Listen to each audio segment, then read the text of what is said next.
Wilt Chamberlain. It's hard to believe one man was so good, they had to change the rules of basketball. Wilt Chamberlain wasn't just tall, he was unstoppable. Back then, the lane under the basket was only 6 feet wide. Wilt would stand there, dunk, block shots, and score all day. So, the NBA doubled the width to 12 feet just to push him farther from the hoop. Then there was goaltending. Wilt could reach up and swat the ball away even when it was still floating above the rim. That wasn't fair, so they created the invisible cylinder rule. Now, no one can touch the ball if it's above the basket. And get this, Wilt was so athletic that he would jump from behind the free throw line to shoot. The NBA had to ban that too. Now players have to stay behind the line until the ball hits the rim. Wilt didn't break the rules. The game just wasn't ready for someone like him. So, they changed the game. Literally. Zaza Pachulia. One moment changed everything. In 2017, Zaza Pachulia made a move that would shake up the league, and he probably didn't even mean to.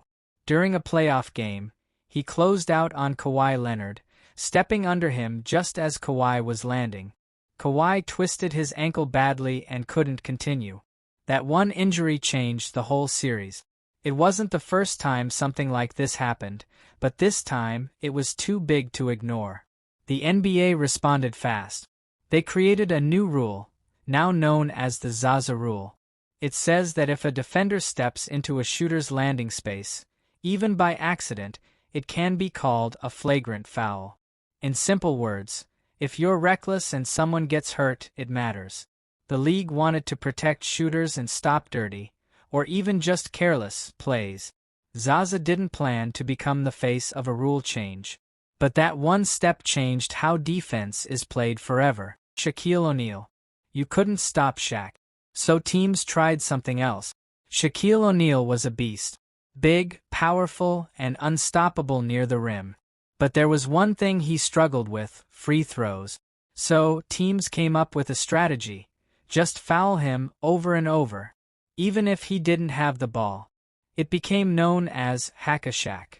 Every time he touched the court, defenders would grab him, hoping he'd miss the free throws. It slowed the game down and made it less fun to watch. The NBA had enough. They changed the rule. Now, in the final 2 minutes of a game, if a team fouls a player without the ball, the other team gets one free throw and keeps the ball.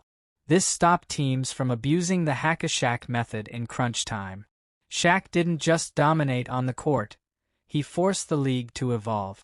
They say defense wins games. But with Shaq, all the defense could do was foul and pray.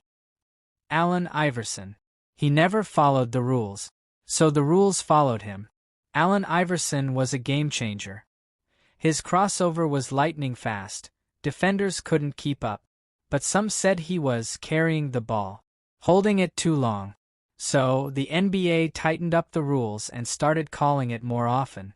That move, the one fans loved, became something refs had to watch closely. But it wasn't just his game. It was his style. Iverson showed up to games in baggy jeans, chains, and snapback. That was just who he was. But the NBA didn't like that look. In 2005, they introduced a dress code. Players had to dress professionally, suits, dress shoes, the whole thing. It was clear. Iverson wasn't just changing how basketball was played. He was challenging how players were seen. Some loved him. Some didn't. But nobody ignored him. George Mikan. Before Wilt, Shaq, or Kareem, there was Mikan. George Mikan wasn't flashy. But back in the 1940s and 50s, he was the most dominant big man in the game. He would stand under the basket, rebound, score, and block without much effort. No one could match his size or skills. So the NBA had to change. The lane under the basket was only 6 feet wide, and Mikan ruled that space. In 1951, they widened it to 12 feet. All because of him. The goal? Push him out and give others a chance. They also added the offensive 3-second rule. Mikan couldn't just stand under the hoop all day anymore. Big men had to keep moving. He wasn't loud. He wasn't flashy.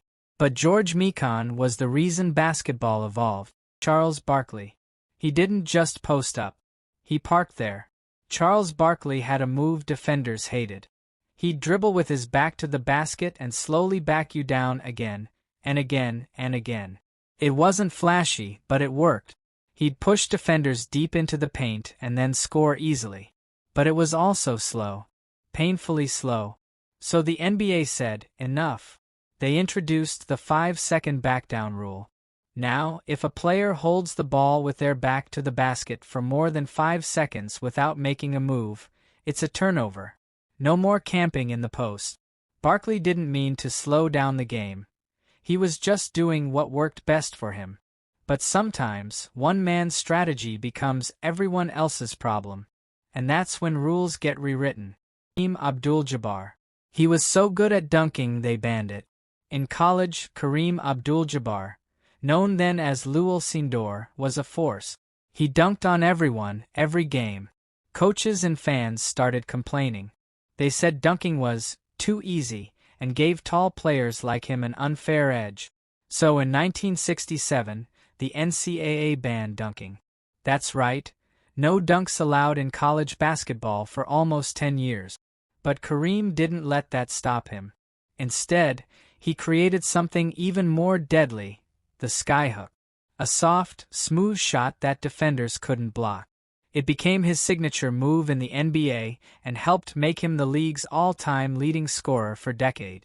They thought banning dunking would slow him down. Instead, it made him even better.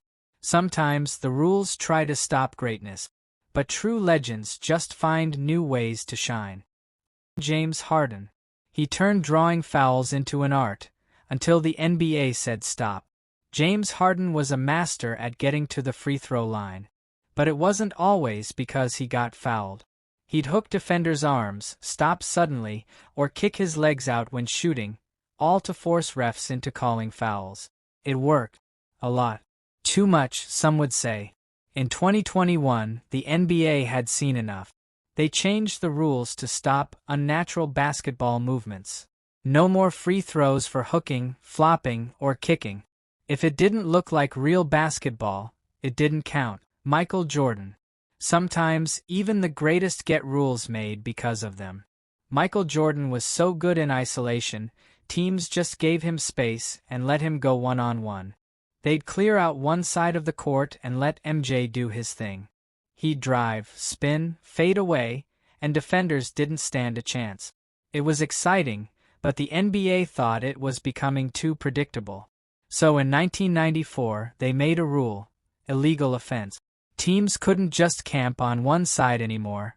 There had to be real ball movement. And that wasn't the only thing. Because Jordan was getting held and bumped constantly, the league eventually changed hand-checking rules too. Defenders could no longer use their hands or forearms to slow down scorers. Larry Bird. One player's loyalty helped create one of the NBA's most important rules. Larry Bird stayed with the Boston Celtics his whole career. Back then, teams had to follow strict salary cap limits, even if they wanted to keep their best players.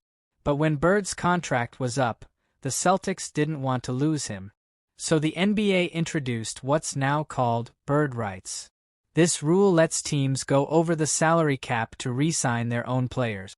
It meant stars like Bird could stay with their teams, and teams could keep their core without being punished financially.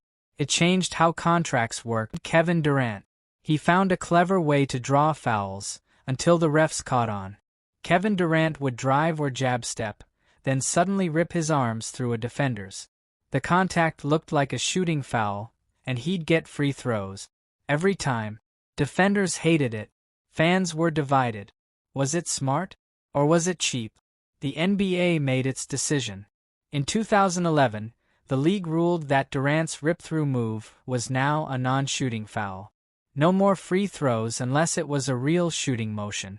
Durant didn't break the rules, he mastered them. Reggie Miller. He didn't just shoot. He flopped with flair. Reggie Miller was one of the greatest shooters ever. But he had a sneaky trick. When he shot a three, he'd kick his legs out, making it look like the defender hit him.